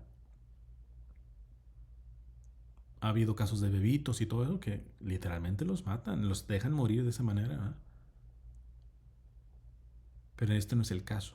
Acá ya no está funcionando esto, no le estás matando de hambre. Porque por mucho que le des, ya no funciona. En caso contrario, la privación de estas ayudas se convierte en una acción injusta. Es decir, si sí lo está nutriendo y le quitas los alimentos o los nutrientes, eso es injusto. Y puede ser fuente de gran sufrimiento para quien lo padece. Inhumano, imagínate. Si realmente si te hidratan y la hidratación sí tiene su efecto en ti y te lo quitan porque ya tu enfermedad es incurable, qué crueldad. Alimentación e hidratación no constituyen un tratamiento médico en sentido propio porque no combates las causas de un proceso patológico activo en el cuerpo del paciente. Es decir, que te nutran y te hidraten no es un tratamiento terapéutico en el sentido de que no cura estrictamente hablando, ¿eh? Es lo típico, los seres humanos nos alimentamos y nos hidratamos. Eso repercute en nuestra salud, claro, pero no es propiamente un tratamiento terapéutico, porque no está combatiendo la enfermedad. Porque no combate las causas de un proceso patológico activo en el cuerpo del paciente, sino que representa el cuidado debido a la persona del paciente, una atención clínica y humana primaria e ineludible. La obligatoriedad de este cuidado del enfermo a través de una apropiada hidratación y nutrición puede exigir en algunos casos el uso de una vía de administración artificial. Que se le dé el alimento intravenoso, alguna cosa de estas, ¿no? Con la condición que esto no resulte dañina para el enfermo o provoque sufrimientos inaceptables para el paciente. Les recuerdo, algunas veces nada más por darle de comer les hacen unas traqueotomías espérate, ya lo está haciendo sufrir más. Entonces, lo que se hace en estos casos son los tratamientos paliativos, es decir, que traten el dolor, ¿no? De hecho, no sé, creo que no sé si en todos los países, a veces hay clínicas paliativas, es decir, ya lo sacas del hospital porque en el hospital están tratando de curar una enfermedad, pero repito, si ya no tiene, lo pasas a ciertas clínicas paliativas en donde hay enfermeros y toda la cosa, pero simplemente están dando medicación para el dolor. Y, repito, según sea el caso, si todavía se puede nutrir y se puede hidratar, se sigue dando. Y se le deja ya que la enfermedad se desarrolle y que termine, ¿eh? Dice el Papa en este documento: de la continuidad de la asistencia forma parte el constante deber de comprender las necesidades del enfermo, necesidades de asistencia, de alivio del dolor, necesidades emotivas, afectivas y espirituales. Como se ha demostrado por la más amplia experiencia clínica, la medicina paliativa constituye un instrumento precioso e irrenunciable para acompañar al paciente en las fases más dolorosas, penosas, crónicas y terminales de la enfermedad. Los así llamados cuidados paliativos son la expresión más auténtica de la acción humana y cristiana del cuidado, el símbolo tangible del compasivo estar junto al que sufre. Es decir, que no está solo. Estos tienen como objetivo aliviar los sufrimientos en la fase final de la enfermedad y de asegurar al mismo paciente un adecuado acompañamiento humano, digno, mejorándole en la medida de lo posible la calidad de vida y el completo bienestar. La experiencia enseña que la aplicación de los cuidados paliativos disminuye drásticamente el número de personas que piden la eutanasia. Muchos que piden la eutanasia, si supieran que se le puede seguir tratando con ciertos medicamentos, ya no que le curan, sino que le quitan los dolores, dicen, no, ¿sabes qué? De eutanasia ya no quiero nada. Por este motivo parece útil un compromiso decidido según las posibilidades económicas para llevar estos cuidados a quienes tengan necesidad, para aplicarlos no solo en las fases terminales de la vida, sino como perspectiva integral de cuidado en relación a cualquier patología crónica, porque hay algunas que no es que está ya desahuciado, pero ya es una cuestión crónica y eso es dolorosísimo, y o degenerativa, que puede tener un pronóstico complejo, doloroso e infausto para el paciente y para su familia. O sea, no se va a morir pronto, pero ya esto es degenerativo y traerá más dolores y todo eso. También los cuidados paliativos es cuestión de la dignidad de la persona.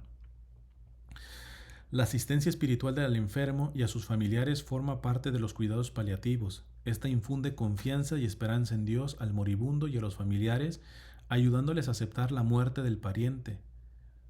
Porque ya cuando se le está tratando nada más con paliativos, la misma familia entiende, ya se quitó esta cuestión de decir, chance este tratamiento sí la va a sanar. No, ya saben que va para allá. Y ya que solamente tiene cuestiones de dolor, pues ya se empiezan a arreglar las cuentas familiares algunos, ¿no? Es una contribución esencial que compete a los agentes de pastoral y a toda la comunidad cristiana. Es más, déjenme parar esto. Lo voy a soltar como pregunta. ¿No será que muchos familiares que tienen ensañamiento terapéutico con sus enfermos, chance y es precisamente porque no quieren arreglar cuentas con ellos?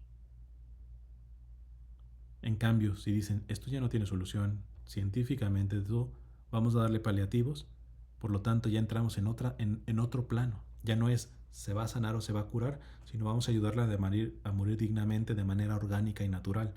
Entonces esto ya requiere otro tipo de relación con el enfermo, y si yo tengo cuentas pendientes con el enfermo, no quiero tener eso. Mejor prefiero que viva para ya nunca pues arreglar las cuentas. Porque si ya estoy diciendo, no, ya, la estoy ayudando a que se prepare a bien morir, yo me tengo que acelerar a arreglar cuentas, ¿no? Esta contribución esencial que compete a los agentes de pastoral y a toda la comunidad cristiana con el ejemplo del buen samaritano para que al rechazo le siga la aceptación y sobre todo a la angustia prevalezca la esperanza, sobre todo cuando el sufrimiento se prolonga por la degeneración de la patología al aproximarse el final. En esta fase, la prescripción de una terapia analgésica eficaz permite al paciente afrontar la enfermedad. Ya vamos a hablar, porque una de las preguntas que a veces me hacían de esto es decir, pero ¿está bien tenerlo todo anestesiado a la persona para que no le duela? No del todo consciente. Este documento es una chulada de documento, ¿eh? Por eso les digo, ojalá que lo puedan leer todo. Yo estoy haciendo este video para tratar de explicarlo con peras y manzanas. En esta fase, la prescripción de una terapia analgésica eficaz permite al paciente afrontar la enfermedad y la muerte sin miedo a un dolor insoportable. Este remedio estará asociado necesariamente a un apoyo fraternal que pueda vencer la sensación de soledad de paciente causada con frecuencia por no sentirse suficientemente acompañado y comprendido en su difícil situación. La técnica no da una respuesta radical al sufrimiento y no se puede pensar que ésta pueda llegar a eliminarlo de la vida de los hombres. Una pretensión semejante genera una falsa esperanza, causando una desesperación todavía mayor en el que sufre. La ciencia médica es capaz de conocer cada vez mejor el dolor físico y debe poner en práctica los mejores recursos técnicos para tratarlo. Pero el horizonte vital de una enfermedad terminal genera un sufrimiento profundo en el enfermo, que requiere una atención no meramente técnica. Spes salvi facti sumus. En la esperanza teologal dirigida hacia Dios hemos sido salvados, dice San Pablo en Romanos 8:24. Sobre todo cuando va a ser algo degenerativo, que se va lentamente y dolorosamente, no se puede quedar darle paliativos. Bueno, te aseguramos que cada vez que se empiece a tener dolores más fuertes, se te va a subir la dosis de los paliativos y todo eso, sino es nuevamente un acompañamiento integral, espiritual, emocional. El vino de la esperanza es la contribución específica de la fe cristiana en el cuidado del enfermo y hace referencia al modo como Dios vence el mal en el mundo. En el sufrimiento el hombre debe poder experimentar una solidaridad y un amor que asume el sufrimiento ofrecido un sentido a la vida, que se extiende más allá de la muerte. Todo esto posee una gran relevancia social. Una sociedad que no logra aceptar a los que sufren y no es capaz de contribuir mediante la compasión a aquel sufrimiento, sea compartido o sobrellevado, también interiormente es una sociedad cruel e inhumana. Que estos son los promotores de la eutanasia y todo eso, para que no sufra, no. Lo que dejas ver es que eres incapaz de acompañar a un sufriente. Eso es. Por eso vamos dándole salida rápida. Pero por el otro lado tenemos aquellos que se hacen los compasivos y que en realidad están prolongando la agonía de la persona. Debe, sin embargo, precisarse que la definición de los cuidados paliativos ha asumido en años recientes una connotación que puede resultar equívoca. Esto me lo quería saltar, pero creo que es importante decirlo porque este término paliativo, muchas veces los que promueven la eutanasia y el suicidio asistido, te los meten, entonces te confunden. Entonces atención con esta aclaración que va a hacer la Iglesia con esto. En algunos países del mundo, las legislaciones nacionales que regulan los cuidados paliativos, Palliative Care Act, así como las leyes sobre el final de la vida, End of Life Law, prevén junto a los cuidados paliativos la llamada asistencia médica a la muerte. Ahí te la quieren meter dobladita, eutanasia en pocas palabras, que puede incluir la posibilidad de pedir la eutanasia y el suicidio asistido, pero te lo meten abajito de cuidados paliativos. Entonces ahí sí hay que tener cuidado. Estas previsiones legislativas constituyen un motivo de confusión cultural grave, porque hacen creer que la asistencia médica a la muerte voluntaria sea parte integrante de los cuidados paliativos y que por lo tanto sea moralmente lícito pedir la eutanasia o el suicidio asistido. O sea, como que cuidados paliativos y eutanasia están en el mismo rango. No, ahí es mezclar peras con manzanas. Además, en estos mismos contextos legislativos, las intervenciones paliativas para reducir el sufrimiento de los pacientes graves o moribundos puede consistir en la administración de fármacos dirigidos a anticipar la muerte o en la suspensión, interrupción de la hidratación y la alimentación, incluso cuando hay un pronóstico de semanas o meses. ¿Qué está diciendo aquí la Iglesia? Cuidado con estas legislaciones que a veces sí le vamos a dar un paliativo, una medicina que le va a quitar el dolor, pero es un medicamento que en realidad directamente lo quieren matar. Diferente, ahorita lo va a explicar aquí la Iglesia, es que hay ciertos paliativos que se lo das para que le quite el dolor y que poco a poco también ese medicamento va a afectar algunas funciones del cuerpo, pero no se lo estás dando para matarlo. Es como también sabemos que es pecado grave el atentar contra la fertilidad. Si yo me hago la operación esta para que el hombre no sea fértil, o la mujer la ligación de trompas, o varias cosas, con la finalidad de cortar la fertilidad, estamos pecando. ¿Qué hacer si ya alguien lo hizo y todo eso? Es otro tema, creo que en las sesiones de preguntas y respuestas lo he explicado también, ¿verdad? Pero no es el tema ahorita. Pero estoy poniendo el ejemplo porque también puede ver que una persona que tengo yo un cáncer y las quimioterapias me avisan que evidentemente me puede afectar para la fertilidad. Entonces, sí, yo sé que al tomarme esto me va a dejar infértil, pero no me lo estoy tomando esto, me lo estoy tomando para que se me quite el tumor que tengo. ¿Se entiende? Entonces, pero hay algunos que para cuidarte para darte algo para que te ayude al dolor, más bien te están dando ciertas dosis para matarte más pronto. Esto sí estaría mal, ¿no? Lo otro es el paliativo que le das, le está ayudando al dolor, pero al mismo tiempo, como efecto, vamos a ir secundario, ya le está afectando sus riñones o alguna cosa, etcétera. Pero ahí no se lo estás dando eso para afectar su riñón, su corazón, sino para que le quite el dolor. ¿Se entiende? Espero que se entienda. La línea es muy delgadita, por eso la iglesia dice, cuidado, porque algunas veces nos quieren meter eutanasias dobladas en cuidados paliativos. Sin embargo, estas prácticas equivalen a una acción u omisión directa para procurar la muerte y son por tanto ilícitas. La difusión progresiva de estas leyes también a través de los protocolos de las sociedades científicas nacionales e internacionales, además de inducir a un número creciente de personas vulnerables a elegir la eutanasia o el suicidio, constituyen una irresponsabilidad social frente a tantas personas que solo tendrían necesidad de ser mejores atendidas y consoladas. Para disminuir los dolores del enfermo, la terapia analgésica utiliza fármacos que pueden causar la supresión de la conciencia, sedación. Es lo que les iba a decir. Esto sí me lo han preguntado varios. ¿Es legítimo darle paliativos que lo van a tener todo medio atontado, no consciente?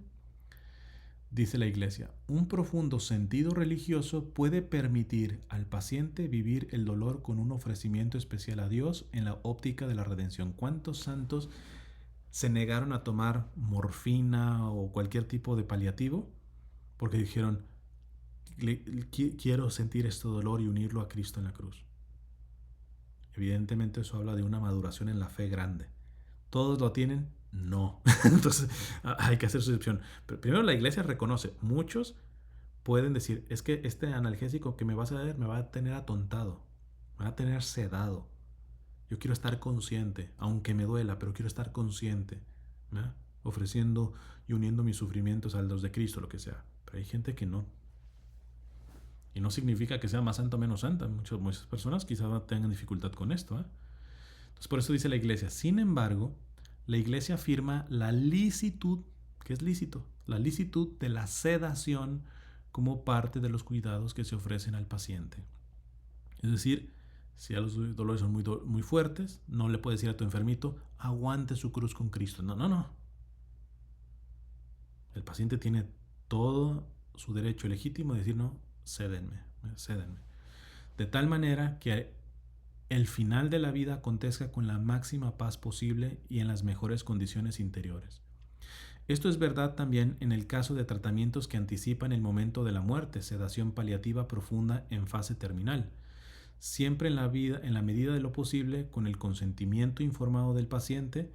Desde el punto de vista pastoral es bueno cuidar la preparación espiritual del enfermo para que llegue conscientemente tanto a la muerte como al encuentro con Dios. Esto es importante, ¿verdad? Antes de sedarlo, por ejemplo, darle los sacramentos, etc. O cuando ya está en la fase terminal, ¿verdad? Si se puede tener algo de conciencia precisamente para que muera consciente con su fe, siempre dentro del marco de lo posible. El uso de analgésicos es por tanto una parte de los cuidados del paciente, pero cualquier administración que cause directa o intencionalmente la muerte es una práctica eutanásica, es inaceptable. Para que no te duela esto, pero lo que se quiere es, ¿sabes qué? Con esto en una dosis más alta te voy a mandar al otro mundo más rápido. Eso es inaceptable. La sedación debe, por tanto, excluir como su objetivo directo la atención de matar, incluso si con ella es posible un condicionamiento a la muerte, en todo caso inevitable. Va a haber sedaciones en donde hay riesgo que te dé un paro cardíaco, no sé. Pero no se lo das para dar el paro cardíaco. Ahí se entiende. Pero tengan mucho cuidado quien quiera sedar o a dar algún tipo de paliativo en ciertas dosis, más bien para ya sacarte, ¿eh? Para darte tu despedida. Se necesita aquí una aclaración en relación al contexto pediátrico en el caso del niño incapaz de entender. Esto es importante porque qué tal si, si la atención es para un niño. Hay niños, bueno, ustedes saben que yo ayudé a la causa para lo de la beatificación de Pilina. Esta niña era tremenda en el entendimiento del ofrecimiento del propio dolor. Ella misma se negó a tomar ciertos paliativos. Pero son gracias especiales. Entonces dice, se necesita aquí una aclaración en relación al contexto pediátrico. En el caso del niño incapaz de entender cómo, por ejemplo, un neonato, recién nacido básicamente, no se debe cometer el error de suponer que el niño podrá soportar el dolor y aceptarlo. ¿Cómo sabes si un bebé está ofreciendo sus dolores por Cristo? ¿Cómo puedes? O va a ser capaz de soportar los dolores de la enfermedad que tiene el bebito. No, no se debe cometer el error de suponer que el niño podrá soportar el dolor y aceptarlo, cuando existen sistemas para aliviarlo. Ahí hay que entrar a los paliativos. ¿O qué le vas a preguntar a un neonato, a un recién nacido? Por eso es un deber médico trabajar para reducir el máximo posible el sufrimiento del niño de tal manera que pueda alcanzar la muerte natural en paz y pudiendo percibir lo mejor posible la presencia amorosa de los médicos y sobre todo de la familia. Me he alargado, pero quiero cerrarlo con lo que me falta. Quizá me vaya a brincar alguna cosa, simplemente voy a para no hacerlo demasiado largo, pero para mí es importante darle bien el tema. Hay un apartado que el documento habla de la familia. Y esto va a ayudar mucho, porque esto lo estoy haciendo precisamente por familias que me han pedido tocar esta temática. En el cuidado del enfermo terminal es central el papel de la familia. En ella la persona se apoya en relaciones fuertes, viene apreciada por sí misma y no solo por su productividad o por el placer que pueda generar. Que eso por eso yo digo, familias que valoran a sus seres queridos por su productividad, por si dan o no dan, por si son más inteligentes, más lindos, entonces ahí ya no hay familia. Familia es el único lugar en donde te tendrán que amar por ti mismo. En el trabajo, por tus resultados. En la escuela, por tus resultados. Por donde quieras, ¿no? Entonces, en el cuidado es esencial que el enfermo no se sienta una carga. Muchas veces también piden la eutanasia por eso, porque ven la manera de cómo los están tratando los familiares que dicen, no, pues ya están todos apenados mejor. Lo que están gastando, lo que... En el cuidado esencial que el enfermo no se sienta una carga, sino tenga la cercanía y el aprecio de sus seres queridos. En esta misión, la familia necesita la ayuda y los medios adecuados. Es necesario, por tanto, que los estados reconozcan la función social primaria y fundamental de la familia y su papel insustituible. También en este ámbito, destinando los recursos y las estructuras necesarias para ayudarla. El Estado en teoría tendría que ayudar a las familias para todo este proceso que es difícil. Además, el acompañamiento humano y espiritual de la familia es un deber en las estructuras sanitarias de inspiración cristiana. Nunca debe de descuidarse porque constituye una única unidad del cuidado con el enfermo. Junto a la familia, la creación de los hospices, estos lugares, generalmente mayoría paliativos, centros y estructuras donde acoger a los enfermos terminales para asegurar el cuidado hasta el último momento, es algo bueno y de gran ayuda. Después de todo, la respuesta cristiana al misterio del sufrimiento y de la muerte no es una explicación, sino una presencia. Esto es interesante. La respuesta cristiana al misterio del sufrimiento y de la muerte no es una explicación, sino una presencia.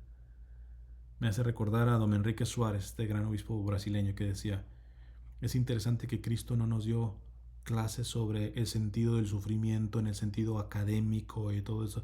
Nos dejó con muchas dudas que nos causan sufrimiento. Porque Él no pretendía venirnos a explicarnos, ¿no? pretendía sufrir con nosotros. No pretendía darte una clase sobre el sufrimiento, sino sufrir contigo. Estar ahí. Vivir por lo que pasamos nosotros. Y esto sí lo podemos hacer. Lo otro, inclusive no todo el mundo está formado para entender todo lo que está pasando en el enfermo, ¿eh? Que te digan, pues mira los niveles de las plaquetas y tú dices, me están hablando en chino, ¿eh? Pero lo que sí puedes hacer es decir, estoy presente ahí. Y siempre de una manera solidaria, porque a veces son también uno en la familia, a veces solamente son unos. Y se les carga más la mano a unos que a otros, etcétera. Y cuando hay enseñamiento terapéutico es peor, porque chance se quiere involucrar a todos, pero sobre un enseñamiento terapéutico es desgaste de a gratis.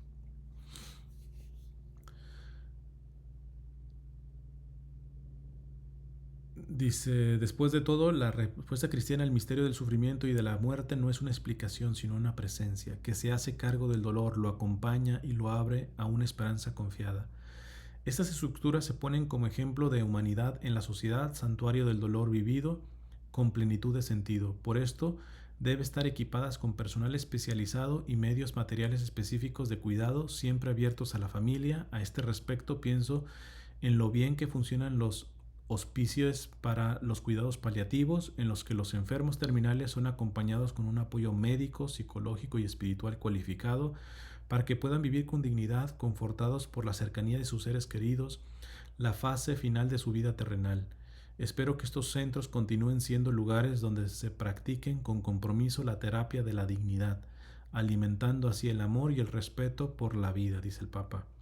En estas situaciones, así como en cualquier estructura sanitaria católica, es necesaria la presencia de agentes sanitarios y pastorales preparados no solo bajo el perfil clínico, sino también practicantes de una verdadera vida teologal de fe y esperanza dirigida hacia Dios, porque esta constituye la forma más elevada de humanización del morir. Termino nada más diciendo una cosita, tiene un apartado prenatal, porque eso es importante. ¿Qué pasa si el enfermo no ha nacido? Pero el bebito ya viene con una enfermedad que es seguro, básicamente, que va a morir. Entonces, cuidado, hermanos. Primero, muchas veces diagnostican mal, porque lo que quieren es provocarte un aborto.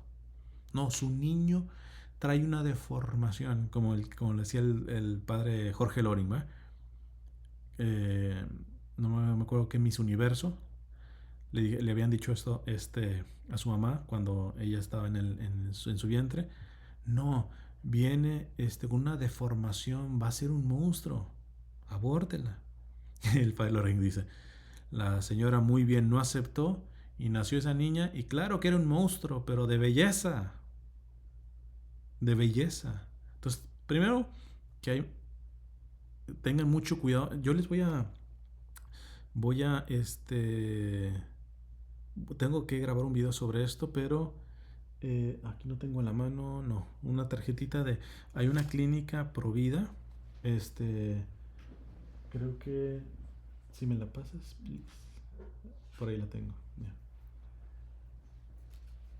ya. Voy a hacer un video solamente de ellos porque la verdad que el doctor Bagot me ha dado la mano sobre todo con migrantes, homeless, desamparados, desamparadas, embarazadas, etcétera, todo eso. No todo Asociación Provida tiene la generosidad se llama Guadalupe Medical Center, ¿no?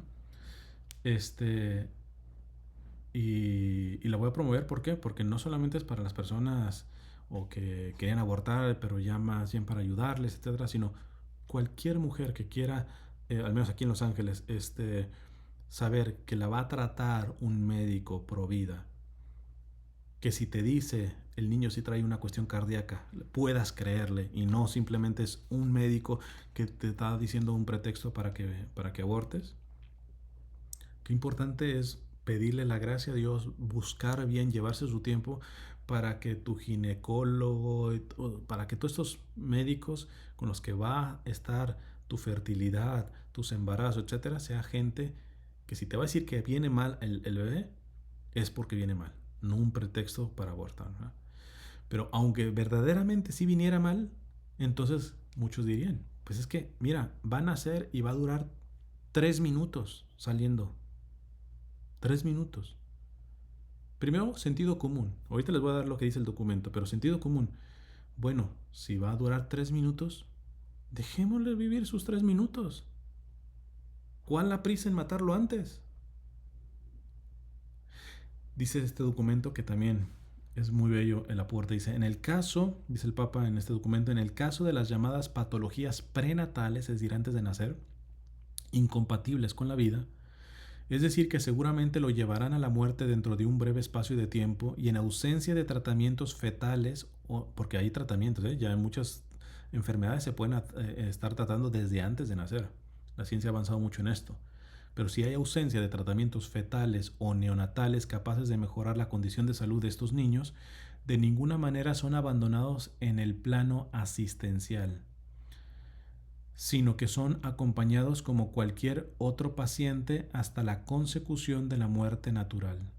Es decir, déjalo vivir lo que tenga que vivir.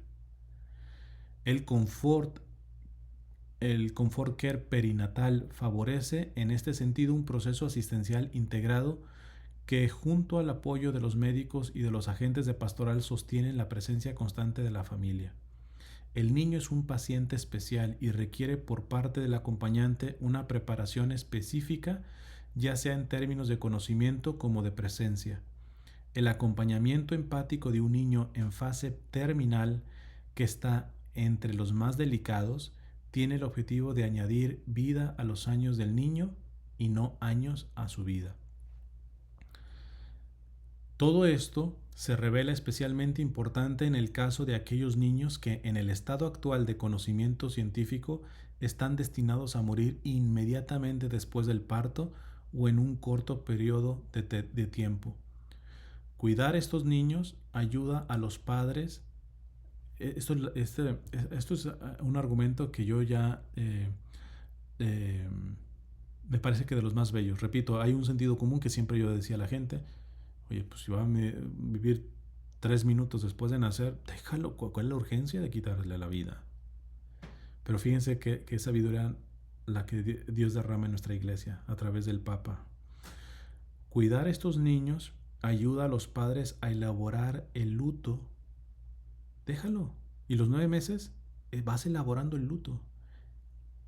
Y en el misterio de Dios, ¿por qué ha permitido que este niño traiga esta enfermedad que lo va a hacer vivir 3 minutos después de que nazca? Pero esos 9 meses pueden ser totalmente un retiro espiritual de 9 meses que tú hagas con tu niño. Cuidar a estos niños ayuda a los padres a elaborar el luto y a concebirlo no solo como una pérdida, sino como una etapa de un camino de amor recorrido junto al hijo. Un hijo nacido, que te digan, trae una enfermedad que lo va a acabar en 3 meses. Qué curioso que con un hijo nacido, pues vamos a dar la lucha, vamos a acompañarlo. Yo quiero ver qué mamá dice, ¿sabe qué? A su niño de 10 años le hemos encontrado un cáncer que en 3 meses le va a quitar la vida. No, pues quítesela de una vez. Qué dolor que vaya en 3 meses. Quítesela de una vez. Y con los no nacidos es muy fácil decir eso, ¿eh? Un principio, repito esta que es una cosa muy bonita, cuidar a estos niños ayuda a los padres a elaborar el luto y a concebirlo no solo como una pérdida, sino como una etapa de un camino de amor recorrido junto al hijo.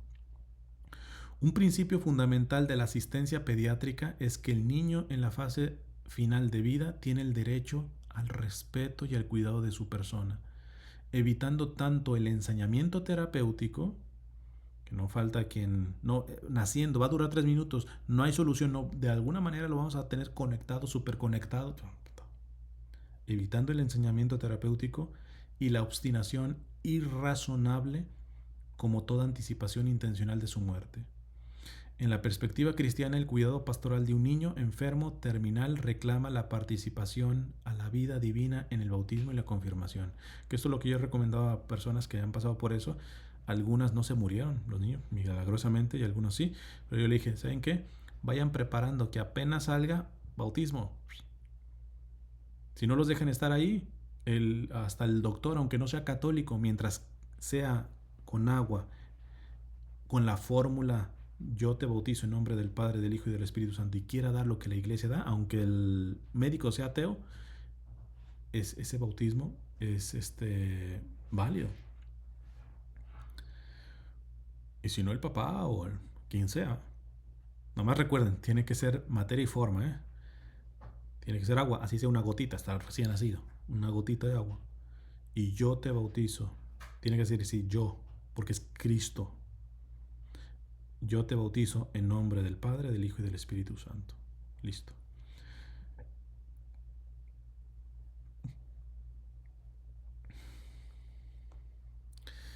No sé si alargarme con el estado vegetativo. Sí, bueno, lo voy a decir. Lo que me voy a saltar es las objeciones de conciencia. Esto es más para los médicos, para todos los enfermeros, enfermeras. Este documento ojalá lo puedan leer todos los que se dedican a la salud, porque la iglesia les da pautas para saber manejar la objeción de conciencia ante leyes que cada vez se están metiendo y que hacen la eutanasia, el suicidio asistido, una obligación, que ni siquiera te dan chance de que digas yo no, ¿no? Eso me lo va a saltar. O no me gustaría saltarme, pero la parte de los sacramentos, hay toda una parte de cómo esto precisamente con un enfermo terminal, no solamente la parte física, porque repito, a veces se enfocan tanto en el enseñamiento terapéutico por quererle dar vida a que ni siquiera le han llevado a un sacerdote que la confiese, que ni siquiera le han llevado la unción de los enfermos. O sea, hay otra parte de discernimiento pastoral para quien pide eutanasia o suicidio asistido. Esto le va a ayudar mucho para todos aquellos laicos que visitan hospitales, ya no se diga para los sacerdotes. ¿Qué hacer con alguien, o los médicos? ¿Qué hacer con alguien que te está pidiendo eutanasia o suicidio asistido? Es todo un apartado. Y también inclusive me va a saltar el sistema educativo. El sistema educativo habla de cómo tiene que ver sus reformas en esto, ¿eh? Porque si las conclusiones legales y la manera como se practica la medicina hoy está más a favor de la muerte que de la vida, estamos hablando de cómo estamos educando. De hecho, mi esposa me mencionaba que en algunos estudios ya se está cambiando el término paciente por cliente. Eso te dice todo, cómo andamos, ¿va? Entonces, pero bueno, lo único que sí voy a terminar entonces es con la cuestión del estado vegetativo y el estado de mínima conciencia, cuando ya la persona, el enfermo terminal está en esta situación. Dice, otras situaciones relevantes son la del enfermo con falta persistente de conciencia, el llamado estado vegetativo, y la del enfermo en estado de mínima conciencia. Es siempre engañoso pensar que el estado vegetativo y el estado de mínima conciencia en sujetos que respiran autónomamente sea un signo de que el enfermo haya cesado de ser persona. De ser persona humana con toda la dignidad que le es propia. Porque está en este estado, no ha perdido su dignidad, ¿eh? Otra cosa es, por ejemplo, la muerte cerebral. Eso es otra cosa. Pero en estos estados vegetativos o en coma, etcétera, hay un mínimo de registro cerebral. Otra cosa es cuando hay muerte cerebral, está muerto, punto, ¿no? Pero muchas veces, inclusive los mismos médicos te venden y te dicen que hay muerte cerebral. Ahí no sean tontos, pidan datos, pidan información de... ¿Cómo se llama ese estudio que hace del cerebro?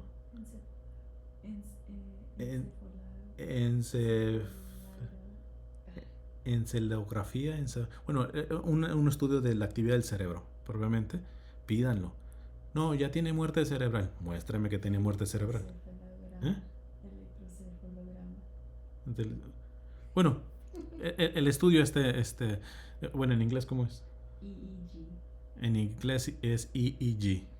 Entonces, y pídanlo, porque no les va a decir, no, ya tiene muerte cerebral, vamos a desconectarlo. Espérate, muéstrenme. Porque si tiene un poco, puede estar en estado vegetativo, en coma, y todavía tiene su dignidad, todavía está la persona. Si hay muerte cerebral, ahí, hermanos, ¿cómo será el enseñamiento terapéutico que yo he encontrado gente que casi hasta amenaza al hospital si desconectan? Tiene muerte cerebral, hasta ese grado es su enseñamiento terapéutico. Claro que pueden mantener los órganos de manera artificial y todo eso, pero está muerto, ya murió. Por eso tengan mucho cuidado con esta cuestión del enseñamiento terapéutico. Entonces,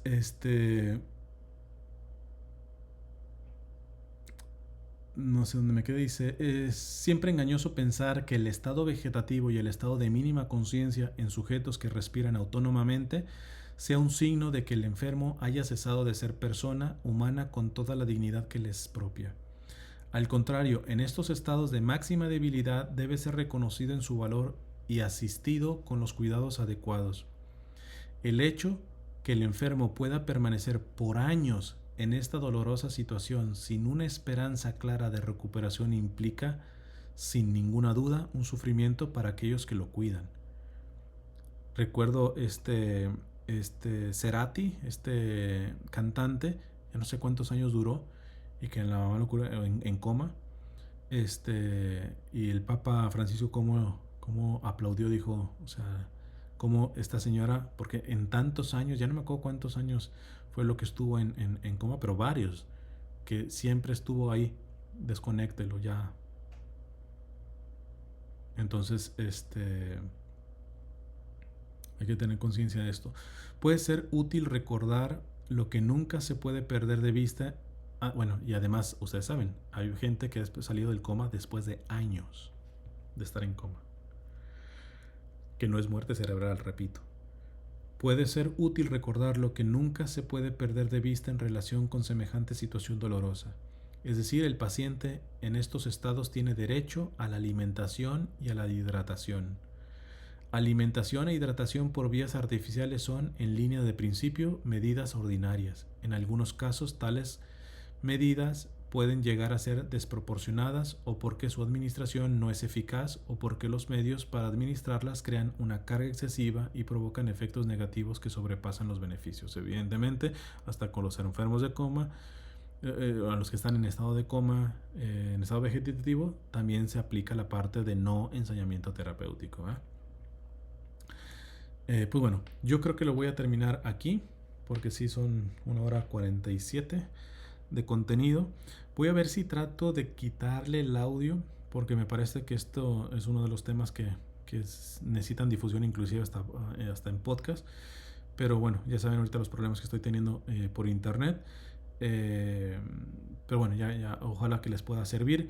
Les recuerdo que en la descripción voy a dejar el link, el enlace de este documento magisterial de 2020 llamado Samaritanus Bonus, del Papa Francisco y del cardenal, del entonces cardenal prefecto de la doctrina de la fe, el cardenal D'Addaria.